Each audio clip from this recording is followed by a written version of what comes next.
Hello friends, I am Mr. Ravindra Bhalerao and I welcome you to my channel, that is English for Learners. Dear students, as you know that nowadays we are discussing on English question bank, at least 10 standards question bank, which is provided by Education Department of Maharashtra state government. तर विद्यार्थी मित्रांनो, इयत्ता 10वीसाठी हा video अतिशय important आहे. जे की सध्या आपण एक क्वेश्चन बँकची व्हिडिओ सिरीज सुरुवात केलेली आहे की इयत्ता 10वीच्या विद्यार्थ्यांना बोर्ड एक्झामला प्रॅक्टिससाठी एक क्वेश्चन बँक प्रोव्हाइड केलेला आहे इंग्लिश विषयाची. त्याच्यावरती आपण आजकाल व्हिडिओ बनवित आहोत. ऑलरेडी आपण 2 व्हिडिओज बनवलेले आहेत. सेक्शन 1 लँग्वेज स्टडी आपण कंप्लीट केलेला आहे. सेक्शन 2 देखील पार्ट 1 सुरुवात केलेली आहे टेक्स्चुअल पॅसेजवरती. त्याच्यामध्ये फर्स्ट 5 पॅसेज आपण कव्हर अप केलेले आहेत आणि या व्हिडिओमध्ये remaining part of textual passage म्हणजे पुढील 5 पॅसेज आपण इथे कव्हर अप करणार आहोत.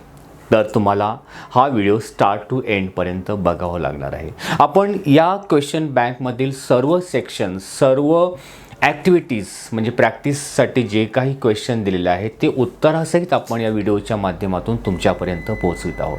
चला तर व्हिडिओला आपण सुरुवात करूया, परंतु before that don't forget to subscribe our channel. Let's go. व्हिडिओला आपण सुरुवात करूया. आपण पार्ट 1मध्ये फर्स्ट 5 सेट्स आपण कव्हर केलेले आहेत, म्हणजे पहिले 5 पॅसेज आपण बघितलेत. नाव passage number 6, that is read the following passage. Passage काय आहे बघूया. Swami is a mischievous little kid. Swami and friends हा एक लेसन आहे इयत्ता 10वीचा. तो तुम्ही अभ्यासलेला असेलच. आता त्या पॅसेजवरती डिटेलमध्ये चर्चा मी करीत नाही, त्याच्यावरती सेपरेट व्हिडिओ बनवलेले आहेत. तुम्ही बघितलं असेल तर ते बघू शकता. आपण डायरेक्ट क्वेश्चन आणि आन्सर बघूया. A1 आहे या पॅसेजवरती. State whether the following statements are true or false. तुम्हाला 4 सेंटेन्सेस दिलेले आहेत. ते 4ही वाक्य ट्रू म्हणजे सत्य, फॉल्स म्हणजे असत्य आहे की नाही ते सांगायचे. 1 स्वामी इज ए टॉकेटिव्ह लिटल किड. दिलेले वाक्य आहे तसंच पॅसेजमध्ये असेल तर आपण ते ट्रूमध्ये आपण त्याची गणना करतो. उदाहरणार्थ Swami is a little talkative आहे का? टॉकेटिव्ह याच्यामध्ये आहे. Swami is a talkative little kid. Talkative आहे म्हणजे वाक्य दिलेलं वाक्य आहे तसंच आहे, म्हणून आपण काय म्हणू शकतो? ट्रू.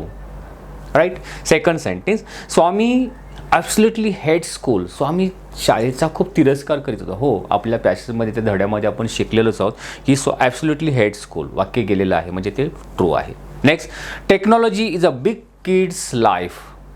लहान मुलांच्या जीवनामध्ये टेक्नॉलॉजी खूप मोठी गोष्ट आहे, पण हे टेक्नॉलॉजी इजंट म्हटलेलं आहे. इज नॉट म्हणजे निगेटिव्ह आहे आणि दिलेलं वाक्य पॉझिटिव्ह आहे, म्हणजेच हे वाक्य कसं आहे? फॉल्स आहे. Fourth one Swami's favourite subject was mathematics. तर आपल्या याच्यामध्ये बघतोय आपण स्वामीज फेवरेट सब्जेक्ट मॅथमॅटिक्स नव्हता, तर तो इथे त्याच्यामध्ये दिलेलं आहे Swami's favourite subject was not mathematics. He hates mathematics lot. तर हे वाक्य कसं आहे? फॉल्स आहे. सो या प्रकारे ट्रू ऑर फॉल्स ॲक्टिव्हिटी आपण कंप्लीट करू शकतो. Next activity complete the following web diagram. तुम्हाला एक डायग्राम आकृती दिलेली असेल, त्याच्यामधील ती आकृती कंप्लीट करायची. स्वामी वॉन्ट्स टू डू. स्वामीला या गोष्टी करायला आवडत होत्या. कोणत्या? तर आपण ॲन्सर दिलेला आहे स्वामी want to do harass somebody. दुसऱ्यांना त्रास द्यायला त्याला आवडायचं. त्यानंतर ब्रेक समथिंग काहीतरी तोडफोड करणं. Climb a tree. इथे आपण वाक्य लिहिले नाही, त्याच्यामधले पॉईंट्स लिहिले त्या पॅसेजमधून. झाडावरती चढणं. किक समथिंग एखादी वस्तू आली त्याला लाथ मारणं. प्ले अंडर द सन म्हणजे उन्हामध्ये खेळणं.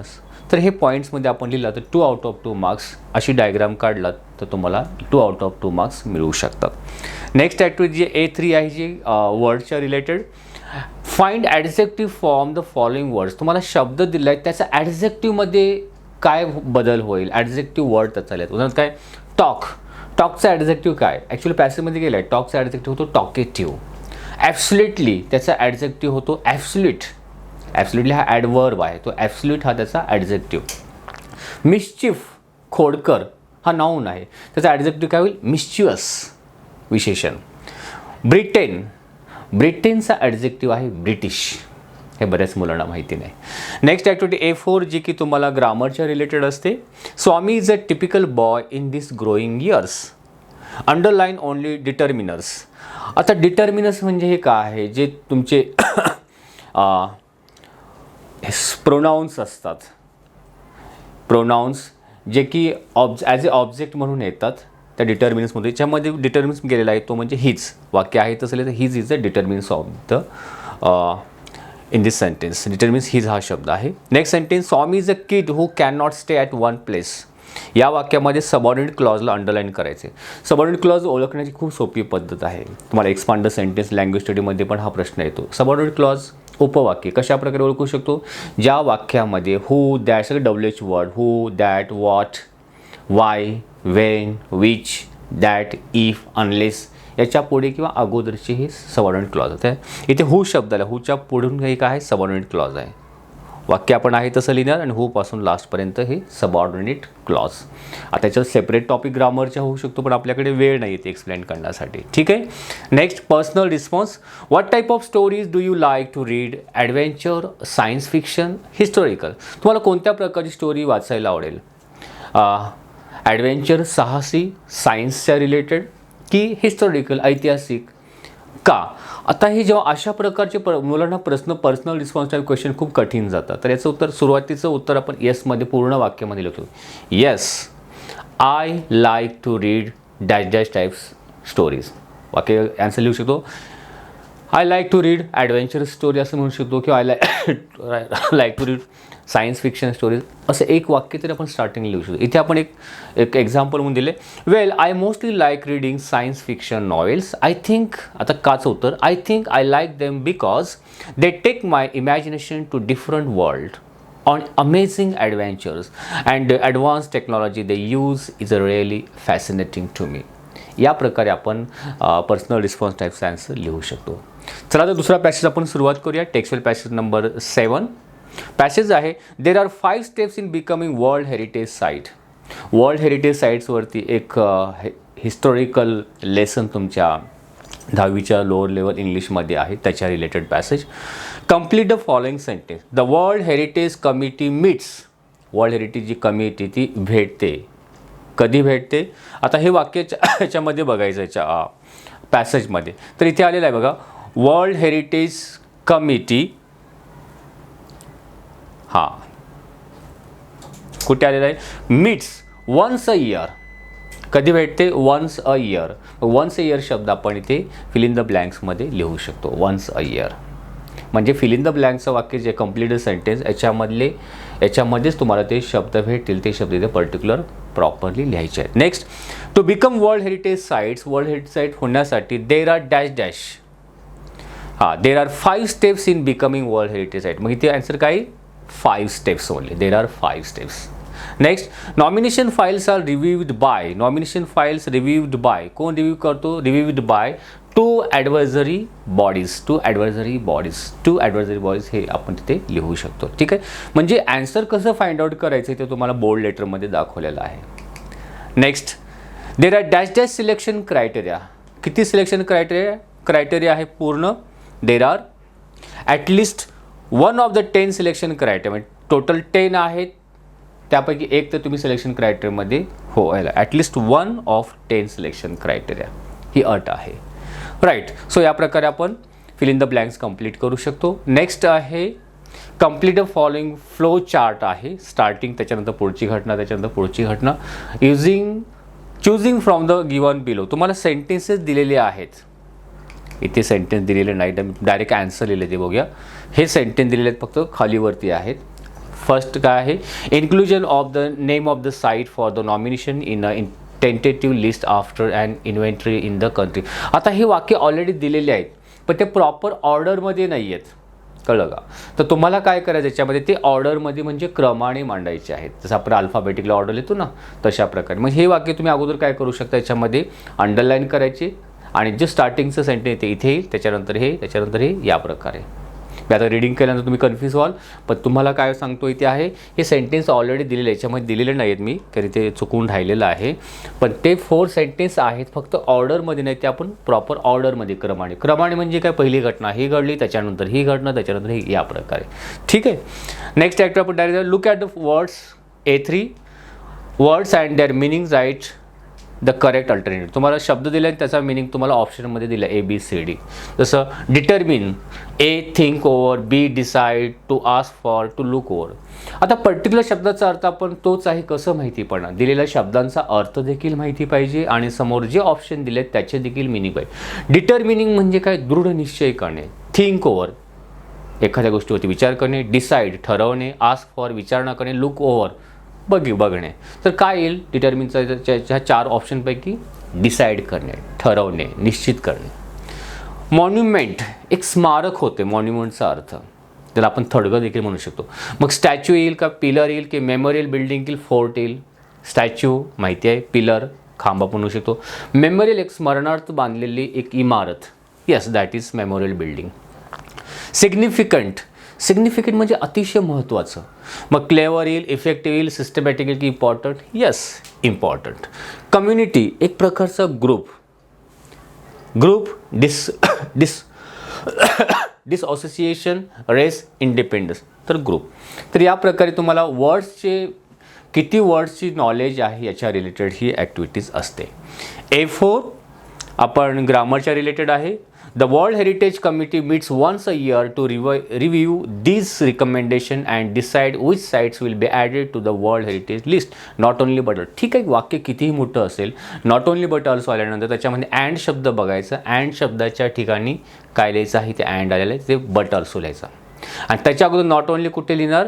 त्याच्या अगोदर नॉट ओनली तुम्ही हेल्पिंग वर्ब नंतर लिहू शकता. तर इथे हेल्पिंग वर्ब दिलं नाही म्हणून आपण कुठे घेतलं आहे? The world heritage committee not only, इथून आपण घेऊ शकतो. ठीक आहे. देन ॲड ए क्वेश्चन टॅग सेंटेन्स लिहिलेलं आहे. It remains the property of the country. वाक्य आहे तसं लिहिलं, कॉमा दिला, त्याच्यामध्ये हेल्पिंग वर्ब नाही आहे, इचं इजन किंवा वॉचं वजन करण्यासाठी. तर do, does, did. It remained it लावलं तर पास्ट टेन्स, पण रिमेन्स एस किंवा ES लागला तर डज घेणार, डचं डझंट इट, या प्रकारे.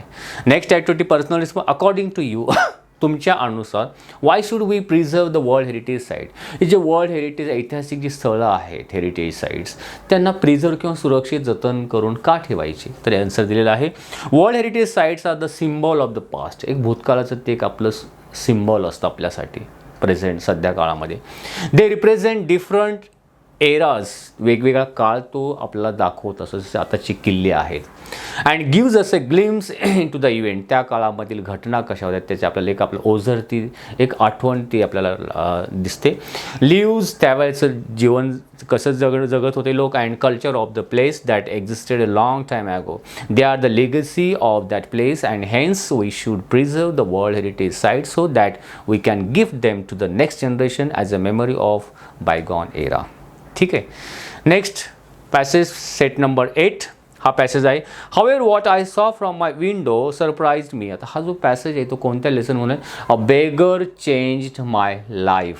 आता स्टोरी आठवत असेल. ओके, आता क्वेश्चन बघूया.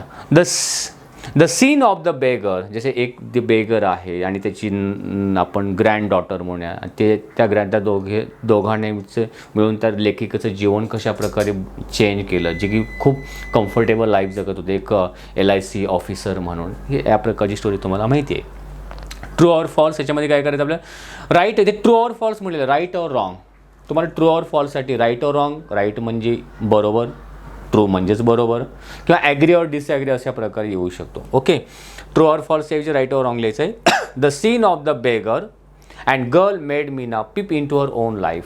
त्या जो दृश्य तिने बघितलं बेगर आणि तिच्या ग्रँड डॉटरचं, या सीन बघितल्यानंतर रायटरने स्वतःच्या जीवनाकडे म्हणजे आत्मपरीक्षण केलं, स्वतःच्या लाईफकडे बघितलं. आता हे ट्रू आहे की फॉल्स आहे? Yes, it is right. हे वाक्य बरोबरच आहे. Next, the beggar became Meena's role model. ही जी मीना ही कॅरेक्टर आहे, बेगरला मुळे तिची लाईफ चेंज झाली म्हणून ते बेगरला आपलं स्वतःचं रोल मॉडेल समजलं. Yes, it is right. Writer was feeling happy about beggar and the young girl. ते दोघांना खेळताना पावसात बघून तिला खूप आनंद झाला नाही, तिला जेलसी वाटू लागली. It is a wrong sentence. The beggar and the young girl were playing in the room. ते एका रूममध्ये खेळत होते. No, they were playing on the road. रोडवरती रस्त्यावरती खेळत होते. So it is wrong. शेवटची 2 वाक्य रॉंग आहेत.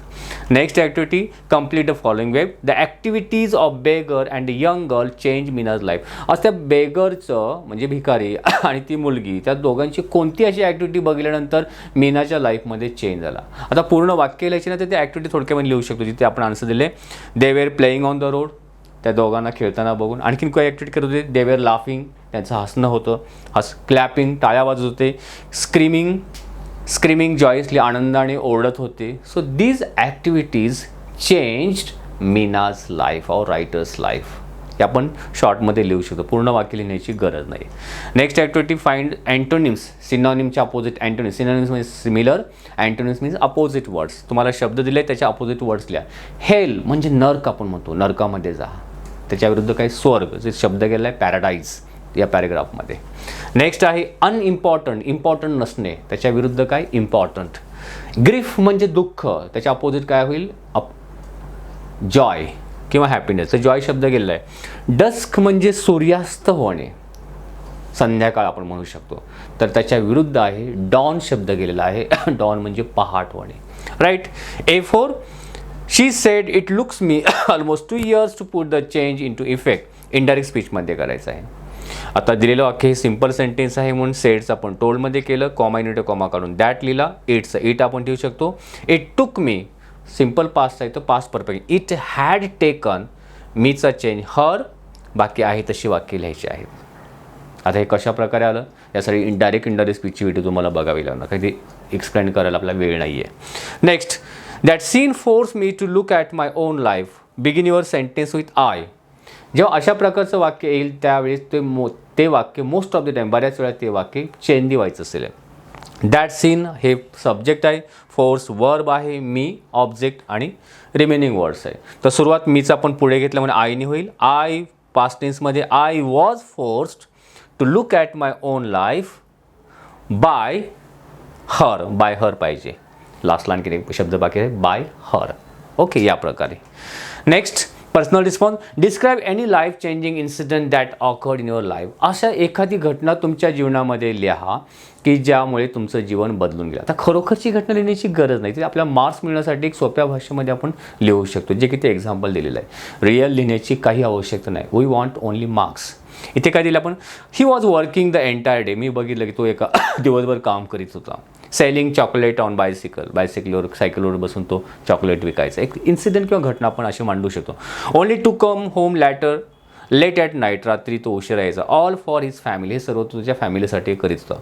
दिस incident change me a lot. त्याला हे काम करताना बघून माझ्यामध्ये खूप चेंज झाला. I started working at local vada pav shop as a dish cleaner where I earn 10 rupees per day. त्याच्याकडची इन्फॉर्मेशन घेऊन मी सुद्धा वडापावच्या गाड्यावरती काम करू लागलो. दिवसभरामध्ये मी पण 10 रुपये कमवू लागलो, कारण मला त्याच्याकडून एक इन्स्पिरेशन भेटलं की तो काम करू शकतो, मी का काम. सो या प्रकारची एक इमॅजिनेटिव्ह स्टोरी तुम्ही एक किंवा काल्पनिक थोडक्यामध्ये एक इन्सिडेंट लिहू शकता. I was still happy because I could cover my school fees in just 9 days. Now I never take change from small vendors, right, and rickshaw drivers, because I know what it feels when your father comes home late after a day of hard work. I value money. I book AC train flight tickets for my family, but myself travel in sleeper and general class whenever possible. So या प्रकारे एक imaginative एक आपण incident लिहू शकतो. Next passage number 9. हा passage जो आहे, we have made progress in the last couple of decades. We have reduced the number of out of school children by half. हा जो पॅसेज आहे तो लेट्स मार्च, कैलाश सत्यार्थी आणि मलाला पाकिस्तानच्या या दोघांचे नोबल अवॉर्ड दिलेला आहे. नोबल अवॉर्डच्या त्या समारंभामध्ये सेरेमनीमध्ये कैलाश सत्यार्थींनी केलेलं ते भाषण, तो जो लेसन आहे त्याच्यामधला हा पॅसेज, तो खूप इम्पॉर्टंट एक्झामला येऊ शकतो, लक्षात घ्या. आता read the following passage and complete the following activities. The biggest, fill in the blanks, complete sentence. The biggest challenge to humankind is. वाक्य असेल, वाक्याच्या मध्ये शोधा. The biggest challenge to humankind is. कुठे गेलेलं आहे वाक्य, इथे बघू शकता. काय बिगेस्ट चॅलेंज आहे, तुम्हाला रीडिंग करावं लागेल. राईट, आपले वेळ भेटत नाही ते. The biggest challenge, the biggest crisis knocking on doors of humankind is fear and intolerance. तर फिअर अँड इंटॉलरन्स याच्या मला शब्द ते लिहू शकतो. अशा प्रकारे dash things can be restored by education. Rights, security, hope, हे आपण things can be restored by education. एज्युकेशनने आपण ह्या गोष्टी मिळवू शकतो. World has made progress in last couple of decades. The last couple of डिकेड्समध्ये जगाने the last couple of decades we have made a progress. Right. We have failed our children in dash. तर उत्तर आहे imparting and education. Education impart करण्यामध्ये, त्यांना मिळवून देण्यामध्ये आपण अयशस्वी ठरलेलो आहे. तर अशा प्रकारे जेव्हा एक्झाममध्ये ॲक्टिव्हिटी येतात तर ती वाक्य दिलेली असणे त्याच्या पुढची किंवा अगोदरची रिकाम्या जागा बघून ते शब्द भरून ते कंप्लीट सेंटेन्स करायचं आहे. ठीक आहे. नेक्स्ट ॲक्टिव्हिटी आहे complete the following web. We have reduce, आपण कमी केलेला आहे तो बोलतो. काय काय रिड्यूस केलेलं आहे त्याच्यामध्ये आहे म्हणजे स्टार्टिंगमध्येच बघायच्या पॅसेजमध्ये we have reduce a number of out of school children half, म्हणजे शाळेमध्ये जाण्याची संख्या खूप कमी होती ते अर्ध्यावरती आणली. जास्त म्हणजे 100 मुलं शाळेमध्ये शाळा सोडून देत होते पण 50पर्यंत आले या प्रकारे. तर अशा कोणकोणत्या घटना तर पहिल्या 3 ओळीमध्ये ते आपण पॉईंटमध्ये लिहिलं आहे. The number out of school children by half, the child labours by third, एवढं आपण कमी केलेलं आहे. रिड्यूस चाइल्ड हे सत्यार्थी सांगत आहे. Mortality and malnutrition prevented millions of child death, हे पॉईंट्समध्ये लिहू शकते. पॉईंट्समध्ये दिले पण तुम्ही अशी डायग्राम करून ह्या डायग्राममध्ये आकृतीमध्ये हे पॉईंट्स तुम्ही लिहायचे आहेत. ठीक आहे. नेक्स्ट ॲक्टिव्हिटी आपण बघूया. सिनोनिम्स, दिलेल्या शब्दाचा सिनोनिम शब्द शोधा. सिनोनिम्स म्हणजे सिमिलर वर्ड्स. डिग्मॅटिझम, डॉगमॅटिझम म्हणजे इंटॉलरन्स, असहिष्णुता आपण त्याला म्हटलं जातं. पुअर डाएट म्हणजे अन्न जे आपला आहार आहे तो योग्य हेल्दी नसणे, त्याला मलन्यूट्रिशन म्हटलेलं आहे. पिरियड ऑफ 100 years, 100 वर्षाचा जो पिरियड असतो त्याला काय म्हणते इंग्लिशमध्ये सेंचुरी. ब्रुटॅलिटी म्हणजे अशी हिंसा करणे, व्हायलन्स हा शब्द आहे. A4 मध्ये एक वाक्य दिलं, द बिगेस्ट चॅलेंज और biggest crisis knocking on the door of human kind and fear and intolerance, हे वाक्याची कंपेअर डिग्रीमध्ये चेंज करा. दिलेलं वाक्य सुपरलेटिव्ह डिग्रीमध्ये बिगेस्ट EST. आता पॉझिटिव्ह कंपॅरेटिव्ह सुपरलेटिव्ह डिग्री ही डिग्रीची वाक्य आहे ते कशा प्रकारे चेंज करतात. पॉझिटिव्हचं कंपॅरेटिव्ह किंवा सुपरलेटिव्हचं कंपॅरेटिव्ह किंवा पॉझिटिव्हमध्ये डिग्रीवरती सेपरेट व्हिडिओ बनवले ती तुम्ही बघू शकता. तर ॲन्सर आहे नो अदर चॅलेंज और crisis knocking on the doors of humankind is as big as fear and intolerance. Next sentence, they are rising up, वाक्य ॲड क्वेश्चन टॅग, वाक्य आहे तसं लिहा. त्याच्यामध्ये हेल्पिंग वर्ब दिलं आहे आर हे पॉझिटिव्ह आहे त्याचं आरंट होईल. त्याच्या अगोदर सर्वनाम ऑलरेडी दिलं आहे दे, ते दे आहे तसं आणि क्वेश्चन मार्क आरंट दे.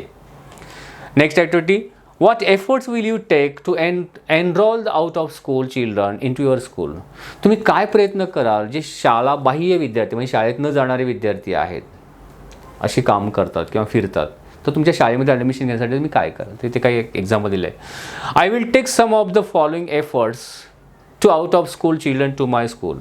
माझ्या शाळेमध्ये जे शाळाबाह्य विद्यार्थी आहेत म्हणजे शाळेत न जाणारे मुलं आहेत त्यांना शाळेमध्ये ॲडमिशन घेऊन देण्यासाठी मी खालील गोष्टी करेल. A, I will persuade parents of such children to send them to school. त्या मुलांच्या पॅरेंट्सला परस्यूड करेल. परस्यूड म्हणजे त्यांचं मन वळवेल, त्यांना कन्व्हिन्स करेल शाळेमध्ये आमच्या पाठवण्यासाठी. Next, I will inform my parents and ask them to help such families by giving. I will inform my parents. आता मी विद्यार्थी म्हणून हे ॲन्सर लिहिलं आहे. मी माझ्या पालकांना सांगेल की अशी मुलं आहेत त्यांना आपण शाळेत पाठवण्यासाठी प्रयत्न करूया. Books, bags, clothes etcetera if they agree to send the children to school. म्हणजे त्या पालकांना सांगेल की आपण त्यांना बुक्स देऊया किंवा बॅग्स देऊया जर ती मुलं शाळेत यायला तयार असतील किंवा त्याचे पालक पाठवायला तयार असतील तर. Next, I will try to contact on NGO working in the field of education and ask them to help. जे NGOज किंवा सोशल वर्कर करणारे आहेत असे जे NGOज आहेत जी समाजसेवा करणाऱ्या ज्या संस्था आहेत त्यांना कॉन्टॅक्ट करून त्या मुलांना हेल्प करून देण्यासाठी मी त्यांच्याशी विचारणा करेन. So in this way we can write some of the points. Last paragraph बघूया. Passage number 10. पॅरेग्राफ का आहे पॅसेज, इंटरव्ह्यूने प्रश्न विचारला. India manage just 6 medals in 2012 Olympics even though Mary Kom, biography of Mary Kom, Indian women boxer, त्याच्यावरती जो लेसन आहे important आहे. वर्ल्ड हेरिटेज झाला, मेरी कॉमचा जो लेसन आहे तो व्यवस्थित प्रिपरेशन करा. आता आपण डायरेक्ट क्वेश्चन बघूया. State whether the following true or false. Nutrition has definitely been neglected area in Indian sport. भारतीय स्पोर्ट्समध्ये न्यूट्रिशनकडे म्हणजे आहाराकडे दुर्लक्ष केलेली घटना. Yes, it is true. ते वाक्य गेलेलं आहे या वाक्यामध्ये, आपण वाचलं तुम्हाला कळेल तर ते बरोबर सत्यच आहे. आहाराकडे स्पोर्ट्समन लक्ष देत नाही. Next, Indian population is 1.3 billion. True, yes म्हटलेलं आहे 1.3 बिलियन इंडियन पॉप्युलेशन आहे. It is a true. India won just 10 medals in 2012 Olympics. False. 2012 ऑलिम्पिक्समध्ये इंडियाने फक्त 6 मेडल मिळवले होते. सो त्याच्यामध्ये चेंजेस आहे म्हणजे फॉल्स सेंटेन्स आहे. Mary Kom usually fights 51 kg events. नाही, मेरी कॉम ही 48 kg इव्हेंट्समध्ये ती खेळत असायची तरी ते 51 म्हटलेलं आहे. तर हे वाक्य कसं आहे सेंटेन्स फॉल्स आहे, चुकीचं आहे. Next activity A2, how can Indian sportsman win more medals in Olympics. इंडियाचे जे स्पोर्ट्समन आहेत, ते ऑलिम्पिकमध्ये जास्तीत जास्त मेडल कशा प्रकारे जिंकू शकतील. तर आपण आन्सर दिलेला आहे, Indian sportsman can win more medals in Olympics if, जर काय केलं तर, जर if more and more people should take up sports as full time career. जर जास्तीत जास्त तरुणांनी स्पोर्ट्स हे करिअर म्हणून चूज केलं तर they can win more medals for in Olympics. आणखीन काय, if more corporate should come in and sponsor players. जे जास्तीत जास्त कंपनीज, प्रायव्हेट कंपनीज किंवा कॉर्पोरेट सेक्टर त्यांनी जर फायनान्स केलं, स्पॉन्सरशिप दिले, that they players don't have any financial pressure. कारण अशा स्पोर्ट्समध्ये त्यांना फायनान्शियल प्रेशर येणार नाही, त्यांना दबाव त्रास होणार नाही जसं स्पॉन्सरशिप भेटली तर, and can just focus on there games. Sponsorship मिळाली, पैशाचा प्रॉब्लेम सॉल्व्ह झाला तर दे कॅन फोकस ऑन गेम, ते खेळावरती लक्ष देऊ शकतात. सो या गोष्टी होऊ शकतात. Make 3 sentence of your using the following word. तुम्हाला शब्द दिले आहेत स्पॉन्सर आणि न्यूट्रिशन, ते स्वतःच्या वाक्यामध्ये यूज करायचे. स्पॉन्सरमध्ये पैशाचा पुरवठा करणे, स्पॉन्सरशिप बोलतो. He agreed to be my sponsor so that I could join the club. Nutrition म्हणजे आहार. Good nutrition is essential for good health. चांगल्या आरोग्यासाठी चांगलं न्यूट्रिशनची आवश्यकता असते. या प्रकारे. A4 grammar. Do you think nutrition is a neglected area in Indian sports. आता या वाक्यामध्ये सबऑर्डिनेट क्लॉज कोणता आहे ते अंडरलाईन करायचं. तर या वाक्य आपण आहे तसं लिहायचं. डू यू थिंकपासून ते एंडिंगपर्यंत हा सबऑर्डिनेट क्लॉज आहे, म्हणजे उपवाक्य आहे. I gain weight by eating the right kind of healthy food. Past perfect दिलेलं वाक्य पास्ट परफेक्ट टेन्समध्ये. पास्ट परफेक्टचा फॉर्म्युला काय, सब्जेक्ट नंतर हॅड आणि PPV क्रियापदाचं तिसरं रूप. सब्जेक्ट आय घेतला, नंतर हॅड घेतला आणि गेन ऑलरेडी गेन PPV तेच आहे. आय हॅड गेन, बाकी पुढचं वाक्य आहे तसं लिहू शकतो शब्द. राईट, या प्रकारे आपण सॉल्व्ह करू शकतो. Last question, personal response. Do you think that financial support is needed for sportsman. Y. तुम्हाला असं वाटतं की स्पोर्ट्स पर्सनसाठी फायनान्शियल सपोर्टची खूप गरज असते आणि का. Yes, financial support is necessary for sportsman since प्रत्येक प्रोफेशनमध्ये passion needs money to prosper. पैशाची आवश्यकता असते ती प्रॉस्पर म्हणजे भरभराट किंवा डेव्हलपमेंट करण्यासाठी. They should be supported financially by the organisation. अशा NGOच्या ऑर्गनायझेशनकडून त्यांना सपोर्ट मिळू शकतो so that they can focus on their talent without stressing over the financial condition of their फॅमिलीची फायनान्शियल कंडिशन त्यांना स्ट्रेस होणार नाही. So it is needed. So असं एक्सप्लेनेशन आपण देऊ शकतो. तर मित्रांनो, आपण we have completed section 2 that is textual passage. In next video we shall continue. पुढच्या व्हिडिओमध्ये आपण जे सेक्शन नंबर 3 पोएट्रीच्या रिलेटेड ॲक्टिव्हिटीज आहेत त्या सर्व पोएम्स आपण त्या सेक्शनमध्ये कव्हर अप करणार आहे. सो हा व्हिडिओ तुम्हाला निश्चितपणे आवडला असेल तर लाईक अँड शेअर करायला विसरू नका. Wish you good day, take care, thank you very much.